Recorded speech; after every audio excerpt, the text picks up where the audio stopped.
सभ्यता के खत्म होने के बाद वैदिक सभ्यता अस्तित्व में आई। और जो सिंधु घाटी सभ्यता थी वो खत्म कैसे हुई?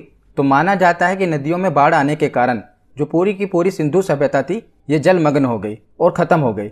ऐसा इतिहासकारों का मानना है कि बाढ़ एक कारण था जिसके कारण सिंधु घाटी सभ्यता खत्म हो गई। तो सिंधु घाटी सभ्यता के बाद कौन सी सभ्यता अस्तित्व में आई? वैदिक सभ्यता। तो सिंधु घाटी सभ्यता के पश्चात भारत में जिस नवीन सभ्यता का विकास हुआ उसे ही आर्य अथवा वैदिक सभ्यता या वैदिक काल के नाम से जाना जाता है। और वैदिक सभ्यता या वैदिक काल की जो जानकारी है ये हमें मुख्यतः वेदों से प्राप्त हुई है, इसीलिए इसे वैदिक सभ्यता कहा जाता है। क्योंकि इस सभ्यता की जानकारी हमें वेदों से प्राप्त हुई है इसीलिए इसे वैदिक सभ्यता कहा जाता है। तो जो वैदिक काल है यानी कि वैदिक सभ्यता की काल अवधि समय काल क्या रहा है? तो 1500 ईसा पूर्व से लेकर 600 ईसा पूर्व तक वैदिक काल रहा है। वैदिक सभ्यता का समय काल क्या रहा है? 1500 ईसा पूर्व से लेकर 600 ईसा पूर्व तक। और जो वैदिक काल रहा है इसे दो कालखंडों में बांटा गया है, पहला ऋग्वेदिक काल और दूसरा उत्तर वैदिक काल। ये पूरा का पूरा वैदिक काल ही है, पर पहले खंड को ऋग्वेदिक काल कह दिया गया, पर जब इसका धीरे धीरे विस्तार हो गया फिर इसे उत्तर वैदिक काल कह दिया गया। तो ऋग्वेदिक काल का जो समय काल रहा है वो 1500 ईसा पूर्व से लेकर 1000 ईसा पूर्व तक माना जाता है। और उत्तर वैदिक काल का उसके बाद ही 1000 ईसा पूर्व से लेकर 600 ईसा पूर्व तक उत्तर वैदिक काल माना जाता है। तो जो वैदिक काल का पूरा समय काल पूछा जाए तो 1500 से लेकर 600 ईसा पूर्व तक है। पर अगर इसे दो भागों में बांट दिया जाए तो एक को कहा गया ऋग्वेदिक काल जो कि 1500 से लेकर 1000 ईसा पूर्व तक का समय है, और दूसरा उसके बाद तुरंत ही उत्तर वैदिक काल। ये थोड़ा जब इसका विस्तार हो गया तो उसे उत्तर वैदिक काल कहा गया जिसमें 1000 ईसा पूर्व से लेकर 600 ईसा पूर्व तक का समय है। तो ऋग्वेदिक काल क्यों कहा गया? क्योंकि जो ये काल है इसकी जानकारी हमें ऋग्वेद से मिली है, इसीलिए इसे ऋग्वैदिक काल कहा गया। और जो उत्तर वैदिक काल है इसकी जानकारी हमें 4 वेद है ना, ऋग्वेद, यजुर्वेद, सामवेद और अथर्ववेद। तो ऋग्वेद से हमें ऋग्वैदिक काल की जानकारी मिली और बाकी के जो 3 वेद हैं यजुर्वेद, सामवेद और अथर्ववेद, इससे हमें उत्तर वैदिक काल की जानकारी मिली। ये आप याद रखिएगा। अब हम आगे देखते हैं। उसके बाद देखते हैं वैदिक काल में आर्यों का आगमन। तो हमने पीछे पढ़ा था ना कि इसे आर्य सभ्यता भी कहते हैं क्योंकि इसकी शुरुआत आर्यों ने ही की थी। तो हमें यह जानना जरूरी है कि आर्य कहाँ से आए थे, आर्य किन्हें कहा गया। तो वैदिक काल में आर्यों का आगमन भारत में हुआ था। और आर्य एक संस्कृत शब्द है जिसका अर्थ होता है श्रेष्ठ। याद रखिएगा, जो आर्य है एक संस्कृत शब्द है जिसका अर्थ होता है श्रेष्ठ। तो जब आर्य आए थे भारत में तो ये संस्कृत भाषा के जानकार थे। तो उस समय लोग दो भागों में बट गए। जो संस्कृत भाषा जानते थे उन्हें आर्य कहा जाने लगा और जो संस्कृत भाषा नहीं जानते थे उन्हें अनार्य कहा जाने लगा। तो जो ये आर्य थे ये लोगों को संस्कृत भाषा सिखाने लगे, तो ये अपने आप को श्रेष्ठ कुल के मानने लगे, और जो संस्कृत नहीं जानते थे उन्हें ये निम्न कुल का कहने लगे और उनको संस्कृत सिखाने लगे। तो आर्यों का आगमन कहाँ से हुआ था, इनका मूल निवास स्थान कहाँ पर है? तो देखिए, अलग अलग विद्वानों का अलग अलग मानना है। बाद में मैं आपको बताऊंगा कि इसमें सर्वमान्य क्या है। तो सबसे पहले देखते हैं कि मैक्स मूलर ने कहा था कि जो आर्य हैं ये मध्य एशिया से आए थे, और यही सर्वमान्य है। मतलब कि ज्यादातर इतिहासकार भी यही मानते हैं कि जो आर्य हैं ये मध्य एशिया से आए थे। और दयानंद सरस्वती जी का मानना था कि आर्य तिब्बत से आए थे। और बाल गंगाधर तिलक का मानना था कि जो आर्य हैं ये उत्तरी ध्रुव से आए हैं। तो ये मैंने 3 विद्वानों का आपको बता दिया क्योंकि एग्जाम में पूछा गया है कि मैक्स मूलर का मानना क्या था, दयानंद सरस्वती जी का मानना क्या था और बाल गंगाधर तिलक जी का मानना क्या था। तो मैक्स मूलर मानता था कि जो आर्य थे ये मध्य एशिया से आए थे, और यही सर्वमान्य है कि जो आर्य हैं ये मध्य एशिया से आए थे। ज्यादातर इतिहासकारों का भी यही मानना है। और स्वामी दयानंद सरस्वती जी कहते थे कि ये तिब्बत से आए हैं, और बाल गंगाधर तिलक का कहना था कि आर्य उत्तरी ध्रुव से आए हैं। तो आर्य जब मध्य एशिया से आए, हम भी मान लेते हैं कि आर्य मध्य एशिया से आए क्योंकि ज्यादातर इतिहासकारों का यही मानना है। तो आर्य जब मध्य एशिया से आए तो आर्य सर्वप्रथम कहां पर आकर बसे? तो भारत में पंजाब एवं अफगानिस्तान, उस समय अफगानिस्तान भी भारत का हिस्सा था, तो पंजाब एवं अफगानिस्तान में आकर बसे थे आर्य। और ये जो वैदिक सभ्यता थी ये ग्रामीण सभ्यता थी, ये इंपॉर्टेंट है। अभी हमने पीछे पढ़ा था कि जो सिंधु घाटी सभ्यता है वो एक नगरीय यानी कि शहरीय सभ्यता थी, पर उसके बाद जो ये वैदिक सभ्यता आई ये एक ग्रामीण सभ्यता थी। और आर्यों की भाषा क्या थी ये तो मैंने आपको बता ही दिया, संस्कृत इनकी भाषा थी। उसके बाद आगे देखते हैं। तो आर्यों की जो प्रशासनिक इकाई थी इन्हें 5 भागों में बांटा हुआ था, कुल, ग्राम, विश्व, जन और राष्ट्र। तो सबसे छोटी इकाई क्या थी? कुल। उससे बड़ी ग्राम, फिर विश्व, फिर जन, फिर पूरा राष्ट्र। जैसे राष्ट्र मतलब कि भारत, जन मतलब कि उसके आज के समय जैसे राज्य हैं तो उन्हें जन कहा जाने लगा। इसी प्रकार इकाइयां थी। सबसे छोटी कुल थी, फिर ग्राम थी, फिर विश्व, विश्व को मिलाकर जन, फिर जन को मिलाकर राष्ट्र। ये उस समय की इकाइयाँ थी। और कुल कितने वेद थे? तो 4 वेद थे। इसी से हमें पता चला है वैदिक सभ्यता के बारे में, ऋग्वेद, यजुर्वेद, अथर्ववेद और सामवेद। तो एक बार हम जो ये वेद हैं इनसे जो प्रश्न बनते हैं वो भी देख लेते हैं। तो सबसे पहले देखते हैं ऋग्वेद। तो ऋग्वेद सबसे प्राचीन वेद है। तो सबसे इंपॉर्टेंट तो यही है कि सबसे प्राचीन वेद कौन सा है? ऋग्वेद है। इसमें 10 मंडल, 1028 सूक्त और 10,462 ऋचाएं हैं। ये इंपॉर्टेंट है, ये डायरेक्ट एग्जाम में पूछा गया है कि ऋग्वेद में कितने मंडल हैं, कितने सूक्त हैं और कितनी ऋचाएं हैं। तो ये आपको याद होना चाहिए। 10 मंडल हैं, 1028 सूक्त हैं और 10,462 ऋचाएं हैं। और ये भी आपको पता होना चाहिए कि देखिए 10,462 जो ऋचाएं हैं ये इनके मूल मंत्रों की संख्या है। ऋचाएं यानी कि मंत्र। तो जो ऋग्वेद है अगर इसमें बात करें तो कुल मंत्रों की संख्या है 10,580, पर इसमें 118 मंत्र हैं वो दोहराए गए हैं। तो अगर हम 10,580 में से 118 घटा दें तो बचा 10,462। तो मूल मंत्रों की संख्या है केवल 10,462 जो मैंने अभी आपको ऊपर बताया। पर अगर टोटल में देखा जाए तो टोटल कुल मंत्रों की संख्या है 10,580, जिसमें 118 मंत्र दोहराए गए हैं। तो मैंने आपको मूल मंत्रों की संख्या बताई थी, वो है 10,462। और अगर आपसे कुल मंत्रों की संख्या पूछी जाए तो वो है 10,580। तो 10 मंडल, 1028 सूक्त और कुल ऋचाओं की संख्या 10,580 और मूल ऋचाओं की संख्या 10,462। तो ऋग्वेद के जैसे हमने पढ़े कि 10 मंडल हैं, उसमें से जो तीसरा मंडल है उसमें गायत्री मंत्र है जो कि इंपॉर्टेंट है। गायत्री मंत्र ऋग्वेद के कौन से मंडल में है? तीसरे मंडल में है। और गायत्री मंत्र की रचना किसने की थी?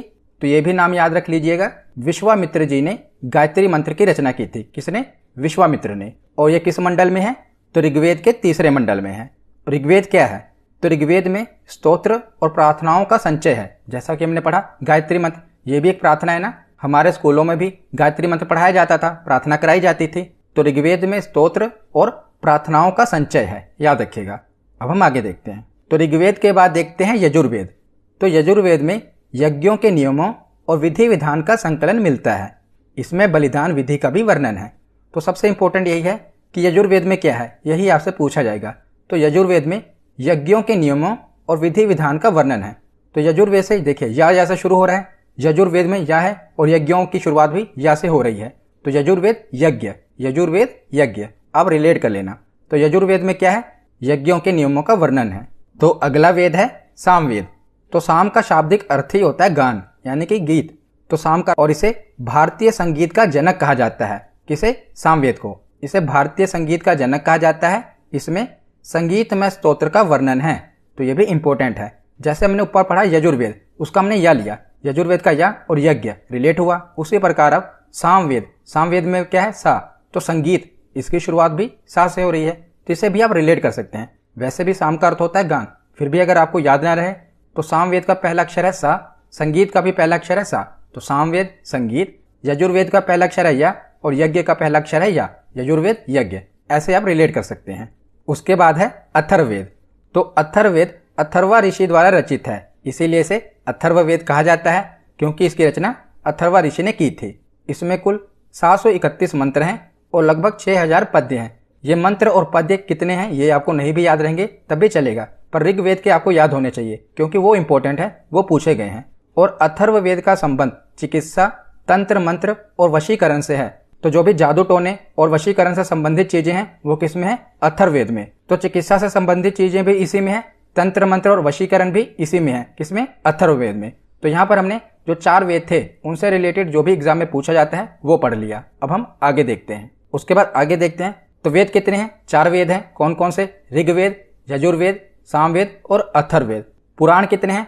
तो पुराण भी आपसे पूछे जाते हैं। कितने पुराण हैं? 18 पुराण हैं। आपको सभी के नाम नहीं याद रखने, बस आपको ये याद रखना है कितने पुराण हैं। तो 18 पुराण हैं। और हाँ, ये जरूर याद रख लीजिएगा कि सबसे प्राचीन पुराण कौन सा है, सबसे पुराना पुराण कौन सा है? तो वो मत्स्य पुराण है। कौन सा? मत्स्य पुराण। यह सबसे प्राचीन पुराण है। और उपनिषद कितने हैं? तो उपनिषदों की संख्या है 108। 4 वेद हैं, 18 पुराण हैं और उपनिषद हैं 108। और वेदों को समझने के लिए वेदांग बनाए गए हैं और वेदांगों की संख्या है 6। तो वेदों को समझने के लिए क्या बनाया गया है? वेदांग। और इनकी संख्या भी याद रखेगा 6 है। वेद 4 हैं, वेदांग 6 हैं, पुराण 18 हैं और उपनिषद 108 हैं। ये गिनती आप याद रखिएगा, क्योंकि ये डायरेक्ट एग्जाम में कई बार पूछी गई है कि बताइए उपनिषद कितने हैं, वेदांगों की संख्या कितनी है। तो 4 वेद, 6 वेदांग, 18 पुराण और 108 उपनिषद। तो जो उपनिषद है इसका शाब्दिक अर्थ क्या है? तो उपनिषद का शाब्दिक अर्थ है गुरुओं के समीप बैठना। क्या अर्थ है इसका? गुरुओं के समीप बैठना। और सत्यमेव जयते ये कहाँ से लिया गया है? तो ये मुंडक उपनिषद से लिया गया है। टोटल कितने उपनिषद हैं? 108 उपनिषद है ना, उसी में से एक उपनिषद है मुंडक उपनिषद, उसी में से लिया गया है सत्यमेव जयते, जो कि हमारा राज्य चिन्ह है उसके नीचे लिखा होता है ना सत्यमेव जयते, वो कहाँ से लिया गया है? तो वो मुंडक उपनिषद से लिया गया है। तो उसके बाद देखते हैं कि ऋग्वेदिक काल में जो समाज था ये 4 वर्णों में बटा हुआ था। कौन कौन से? ब्राह्मण, क्षत्रिय, वैश्य और शूद्र। सबसे ऊपर थे ब्राह्मण, फिर आते थे क्षत्रिय, फिर आते थे वैश्य, उसके बाद थे शूद्र। इन 4 वर्णों में बटा हुआ था। पर ध्यान देने योग्य बात यह थी कि ऋग्वेदिक काल में जो ये वर्ण थे ये व्यवसाय के आधार पर निर्धारित किए गए थे, मतलब कि जन्म के आधार पर नहीं, जो वो व्यवसाय करते थे ना उसके आधार पर ये वर्ण निर्धारित किए गए थे। जैसे जो वेदों का जानकार हो उसे ब्राह्मण कहा गया, मतलब कि जिसके पास ज्ञान है वो है ब्राह्मण। क्षत्रिय कौन है? जो योद्धा था। जैसे आज के समय में देखें तो जो आर्मी है उसे क्षत्रिय कहा जाता उस समय। और वैश्य कौन थे? जो व्यापार करते थे। और शूद्र कौन थे?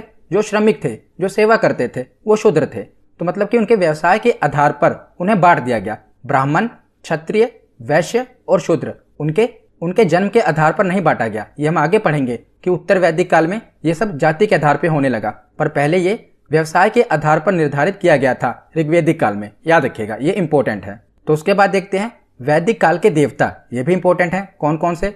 इंद्र। तो ये आर्यों के सर्वाधिक प्रिय देवता थे। इन्हें युद्ध तथा वर्षा का देवता माना जाता था और इन्हें पुरंदर भी कहते हैं। तो एग्जाम में पूछा गया है कि किस देवता को पुरंदर कहते हैं? तो इंद्र को पुरंदर कहा जाता था। दूसरे प्रमुख देवता थे अग्नि, ये आग के देवता हैं। तीसरे देवता हैं वरुण, ये वायु देवता हैं। चौथे देवता थे सोम, ये जंगल या वनस्पति के देवता हैं। 5वें हैं मारुत, ये तूफान के देवता हैं। 6ठे हैं रुद्र, ये सबसे क्रोध वाले देवता थे। तो ये वैदिक काल के देवता हैं इंद्र, अग्नि, वरुण, सोम, मारुत और रुद्र, इनको ये मानते थे। उसके बाद देखते हैं ऋग्वेदिक काल की नदियां। तो जो नदियां थी ऋग्वेदिक काल में उनका क्या नाम था वो देख लेते हैं। तो ये आपसे एग्जाम में पूछा जाता है कि जो सतलुज नदी है इसे वैदिक काल में क्या कहा जाता था? जो चिनाब नदी है इसे वैदिक काल में क्या कहा जाता था? तो ये मैंने प्राचीन नाम लिख दिए, ये आधुनिक नाम है। तो देखिए जो सतलुज नदी है इसे शतुद्र कहा जाता था ऋग्वेदिक काल में। एक बार आप पढ़ लीजिए, उसके बाद रिवीजन कर लेंगे ना तो आपको भूलेगा नहीं। इसमें से कुछ हैं जो इंपॉर्टेंट हैं वो मैं आपको बताऊंगा। सतलुज नदी को क्या कहा जाता था? शतुद्र। चिनाब नदी को क्या कहा जाता था? अस्कनी। ये इंपॉर्टेंट है कि चिनाब नदी का प्राचीन नाम क्या था? अस्कनी था। उसके बाद है व्यास, ये तो मोस्ट इंपॉर्टेंट है, ये कई बार पूछा गया है कि व्यास नदी का प्राचीन नाम क्या था? विपाशा। क्या है? विपाशा। तो रिलेट भी हो रहा है, वाह वाह। तो व्यास नदी का प्राचीन नाम क्या था? विपाशा। उसके बाद है काबुल। काबुल का प्राचीन नाम क्या था? कुभा। काबुल नदी का क्या था? कुभा। तो दोनों रिलेट हो रहे हैं, का काबुल नदी का था कुभा। उसके बाद है गंडक नदी का प्राचीन नाम क्या था? तो सदा नीरा। सदा नीरा यानी कि जिसमें सदा नीर रहे, सदा पानी रहे, उसे गंडक नदी कहा गया। तो गंडक नदी का प्राचीन नाम है सदा नीरा। उसके बाद है स्वात। स्वात नदी का प्राचीन नाम था सुवस्तु, ये इतना इंपॉर्टेंट नहीं है। उसके बाद है रावी, हाँ ये इंपॉर्टेंट है। रावी नदी का प्राचीन नाम क्या था? पुरुषनी, ये इंपॉर्टेंट है, याद रखिएगा। रावी नदी का प्राचीन नाम था पुरुषनी। उसके बाद है झेलम। झेलम नदी का प्राचीन नाम था वितस्ता। क्या था? वितस्ता। उसके बाद है घग्गर। तो घग्गर नदी को सरस्वती नदी या दृष्टवती नदी कहा जाता था। क्या? सरस्वती या दृष्टवती। उसके बाद है कुर्रम। तो कुर्रम नदी को क्रमु नदी कहा जाता था। अब हम एक बार रिवीजन कर लेते हैं, जो इंपॉर्टेंट है वो मैं आपको बताता हूँ। तो पहला इंपॉर्टेंट है चिनाब। चिनाब नदी को क्या कहा जाता था? अस्कनी। उसके बाद याद रखिएगा व्यास। व्यास नदी को क्या कहा जाता था? विपाशा। उसके बाद याद रखिएगा गंडक नदी। गंडक नदी को क्या कहा जाता था? सदानीरा। ये तीनों इंपॉर्टेंट हैं। और इधर आइए, इधर रावी नदी। तो रावी नदी को क्या कहा जाता था? पुरुषनी। उसके बाद है झेलम। झेलम नदी को क्या कहा जाता था? वितस्ता। ये आपको याद होनी चाहिए क्योंकि ये इंपॉर्टेंट है, यही ज्यादातर एग्जाम में पूछी गई हैं। बाकी के नाम एक बार आप पढ़ लेना, पर इनको याद कर लेना जो मैंने अभी आपको बताए हैं। अब हम आगे देखते हैं। तो उसके बाद देखते हैं वैदिक काल के 6 दर्शन। तो वेद और उपनिषद को पढ़कर 6 ऋषियों ने अपना दर्शन गढ़ा है और इसे भारत का षट दर्शन कहा जाता है। ये 6 दर्शन हैं जो वैदिक काल में लिखे गए हैं और इनसे तो कई बार एग्जाम में प्रश्न बने हैं। कि ये दर्शन किसने लिखा है, ये दर्शन किसने लिखा है। जैसे कि सांख्य दर्शन, ये किसके द्वारा लिखा गया है, तो कपिल ऋषि के द्वारा लिखा गया है। सांख्य दर्शन किसके द्वारा लिखा गया है, कपिल के द्वारा। उसके बाद है न्याय दर्शन, तो न्याय दर्शन किसने लिखा है, गौतम ऋषि ने लिखा है। तीसरा दर्शन है योग दर्शन, ये काफ़ी फेमस है, पतंजलि, तो पतंजलि के द्वारा लिखा गया था योग दर्शन, ये तो आपको भूलेगा भी नहीं। चौथा दर्शन है वैशेषिक दर्शन, ये किसने लिखा था, कनाद ने लिखा था। और भारत के परमाणुवाद का जनक भी किसे कहा जाता है, कनाद। कई बार ये भी पूछा गया है कि भारत के परमाणुवाद का जनक कौन है, तो ये कनाद ऋषि थे। वैशेषिक दर्शन इन्होंने ही लिखा था। और पांचवा है उत्तर मीमांसा, ये किसने लिखा था, तो वादरायण ऋषि ने लिखा था। और छठा है पूर्वी मीमांसा, ये किसने लिखा था, तो जैमिनी ऋषि ने लिखा था। तो ये 6 दर्शनों के बारे में आपको पता होना चाहिए। एक बार रिवीजन कर लेते हैं। सांख्य किसने लिखा था, कपिल ऋषि ने।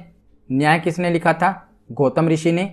योग किसने लिखा था, पतंजलि ऋषि ने। वैशेषिक किसने लिखा था, कनाद ऋषि ने। उत्तर मीमांसा किसने लिखा था, वादरायण ने। और पूर्वी मीमांसा किसने लिखा था, जैमिनी ने। उसके बाद आगे देखते हैं, तो ऋग्वेदिक काल से जो महत्वपूर्ण तथ्य हैं ये भी देख लेते हैं। तो आर्यों का मुख्य व्यवसाय क्या था, तो आर्यों का मुख्य व्यवसाय था पशुपालन। सिंधु घाटी सभ्यता में हमने पढ़ा था कि सिंधु घाटी सभ्यता के लोगों का मुख्य व्यवसाय क्या था, व्यापार।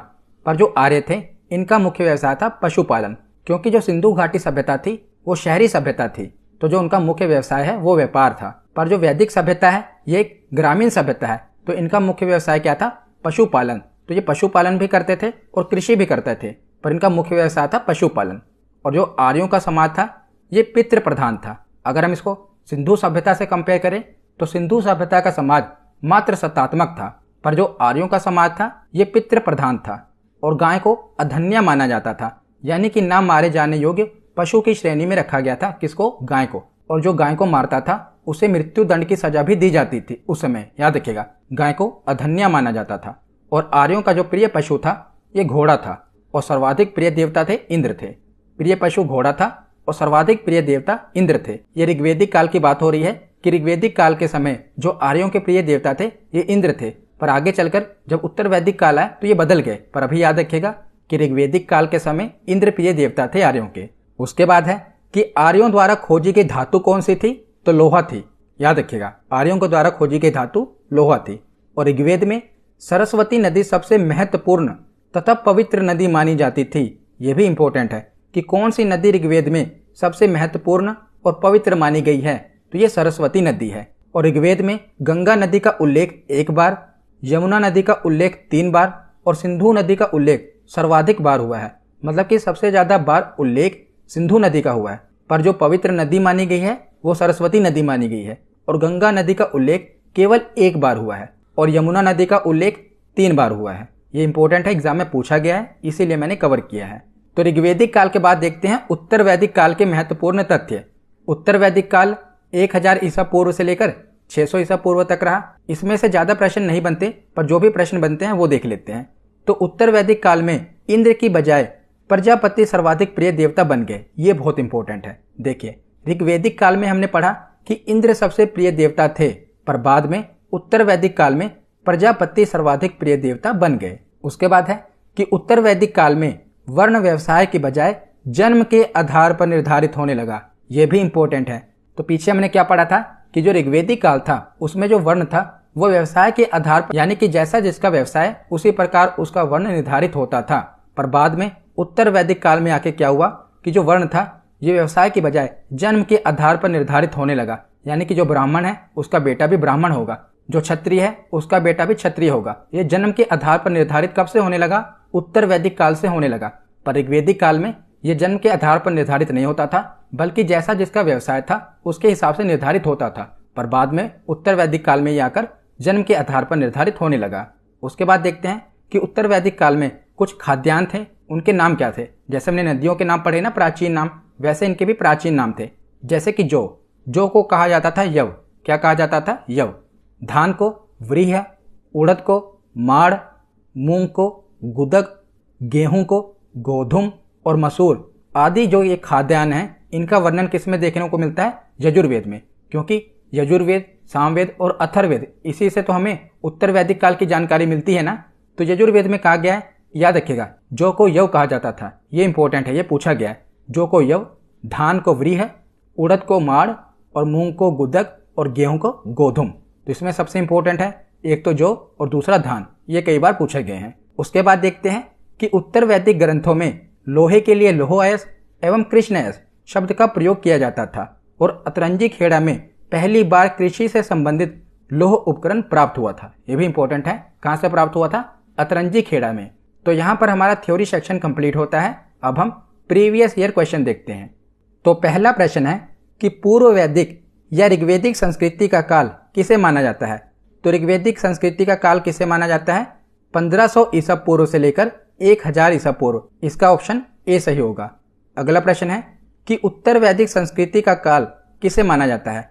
तो उत्तर वैदिक काल कब से शुरू हुआ? 1000 ईसा पूर्व से लेकर 600 ईसा पूर्व।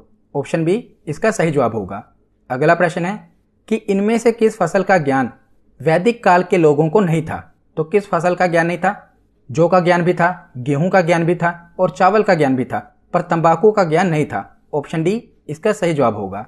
अगला प्रश्न है कि वेदों की संख्या कितनी है? तो वेदों की संख्या कितनी है? 4 वेद हैं। ऑप्शन सी इसका सही जवाब होगा। अगला प्रश्न है कि भारत के राज चिन्ह में प्रयुक्त होने वाला शब्द सत्यमेव जयते किस उपनिषद से लिया गया है? तो सत्यमेव जयते किस उपनिषद से लिया गया है? ये मुंडक उपनिषद से लिया गया है। ऑप्शन ए इसका सही जवाब होगा। अगला प्रश्न है कि ऋग्वेदिक आर्यों का मुख्य व्यवसाय क्या था? तो आर्यों का मुख्य व्यवसाय क्या था? तो ऑप्शन बी इसका सही जवाब होगा, पशुपालन। अगला प्रश्न है कि किस देवता के लिए ऋग्वेद में पुरंदर शब्द का प्रयोग किया गया है? तो पुरंदर शब्द का प्रयोग किसके लिए किया गया है? इंद्र के लिए किया गया है। ऑप्शन ए इसका सही जवाब होगा। अगला प्रश्न है कि भारतीय संगीत का आदि ग्रंथ कहा जाता है? तो संगीत का आदि ग्रंथ किसे कहा जाता है? तो साथ साथ से रिलेट कीजिए, सामवेद। ऑप्शन डी इसका सही जवाब होगा। अगला प्रश्न है कि पुराण की संख्या कितनी है? तो कितने पुराण हैं? तो 18 पुराण हैं। ऑप्शन ए इसका सही जवाब होगा। 4 वेद हैं, 18 पुराण हैं, 108 उपनिषद हैं और 6 वेदांग हैं। अगला प्रश्न है कि गायत्री मंत्र किस पुस्तक में मिलता है? तो गायत्री मंत्र का वर्णन किसमें है? ऋग्वेद के 3रे मंडल में है। तो ऑप्शन ए इसका सही जवाब होगा। अगला प्रश्न है कि ऋग्वेद में कुल कितने मंडल हैं? तो हमने पढ़े थे कितने मंडल हैं? तो 10 मंडल हैं। ऑप्शन ए इसका सही जवाब होगा। अगला प्रश्न है कि वैदिक काल में व्यास नदी को किस नाम से जाना जाता था? तो व्यास नदी को किस नाम से जाना जाता था? तो इसे विपाशा नाम से जाना जाता था। ऑप्शन ए इसका सही जवाब होगा। अगला प्रश्न है कि ऋग्वेद में सबसे महत्वपूर्ण तथा पवित्र नदी कौन सी मानी जाती थी?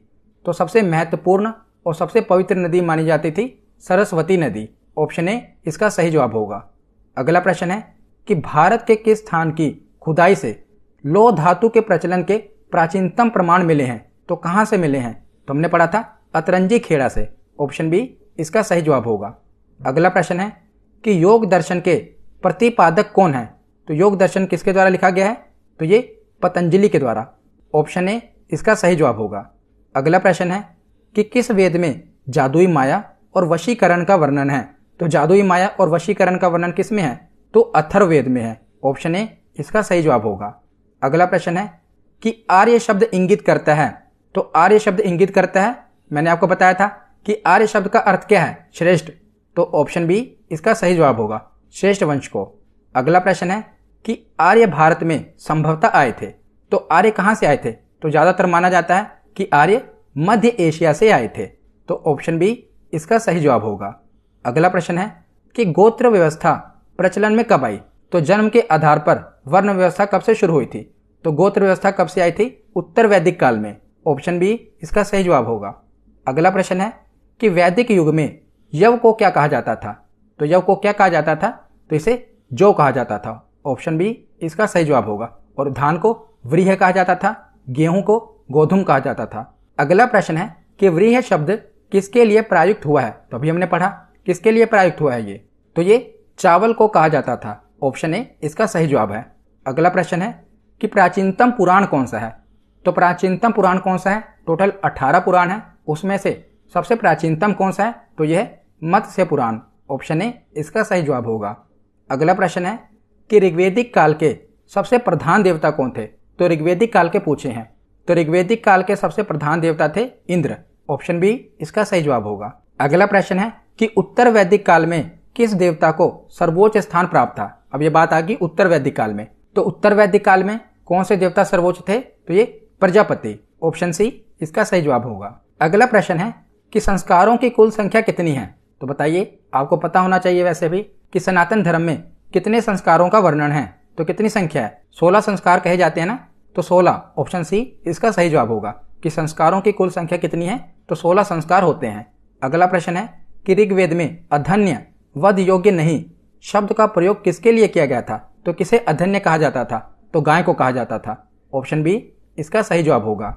अगला प्रश्न है कि निम्न में से किसे भारतीय परमाणुवाद का जनक कहा जाता है? तो भारतीय परमाणुवाद का जनक किसे कहा जाता है? कनाद को कहा जाता है। ऑप्शन सी इसका सही जवाब होगा। अगला प्रश्न है कि ऋग्वेद में कितने सूक्त हैं? तो कितने सूक्त हैं? 1028 सूक्त हैं। ऑप्शन सी इसका सही जवाब होगा। 10 मंडल हैं और 1028 सूक्त हैं। उसके बाद है कि गायत्री मंत्र की रचना किसने की थी? तो गायत्री मंत्र की रचना की थी विश्वामित्र ने। ऑप्शन बी इसका सही जवाब होगा। गायत्री मंत्र का वर्णन किस में है? ऋग्वेद के 3रे मंडल में है और इसकी रचना विश्वामित्र ने की थी। उसके बाद है कि आर्यों का प्रिय पशु कौन सा था? तो आर्यों का प्रिय पशु था घोड़ा। ऑप्शन ए इसका सही जवाब होगा। अगला प्रश्न है कि ऋग्वेद में सबसे अधिक बार किस नदी का उल्लेख हुआ है? तो किस नदी का उल्लेख सबसे अधिक बार हुआ है? तो सिंधु नदी का उल्लेख सबसे अधिक बार हुआ है। सबसे पवित्र नदी है सरस्वती नदी, पर सबसे अधिक बार उल्लेख हुआ है सिंधु नदी का। गंगा नदी का उल्लेख 1 बार हुआ है और यमुना नदी का उल्लेख 3 बार हुआ है। तो इसका सही जवाब होगा ऑप्शन बी। अगला प्रश्न है कि आर्यों की भाषा कौन सी थी? तो आर्यों की भाषा थी संस्कृत। ऑप्शन बी इसका सही जवाब होगा। अगला प्रश्न है कि आर्यों की सभ्यता कैसी थी? तो आर्य ग्रामीण सभ्यता के थे। ऑप्शन ए इसका सही जवाब होगा। आज का आखिरी प्रश्न है कि उपनिषदों की संख्या कितनी है? तो उपनिषदों की संख्या है 108। ऑप्शन ए इसका सही जवाब होगा। तो आज की ये वीडियो यहीं पर खत्म होती है। कैसी लगी ये वीडियो कमेंट सेक्शन में जरूर बताना।